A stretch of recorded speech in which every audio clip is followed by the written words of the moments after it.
Hi అండి. ఈరోజు హెల్త్కి ఎంతో మంచిదైనటువంటి మునగాకు కారం చేసి చూపిస్తానండి.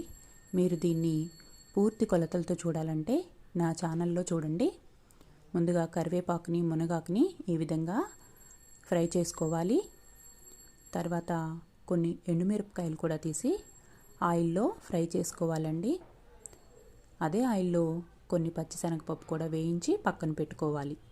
తర్వాత కొన్ని మినపప్పు, అలాగే కొన్ని నువ్వులు, అలాగే కొద్దిగా జీలకర్ర, అలాగే కొద్దిగా ధనియాలు వేసి స్టవ్ ఆపేసుకొని నిమ్మకాయ సైజ్ అంతా చింతపండు వేసి చల్లారిన తర్వాత తగినంత ఉప్పు వేసుకొని మిక్సీ పట్టుకోవాలి.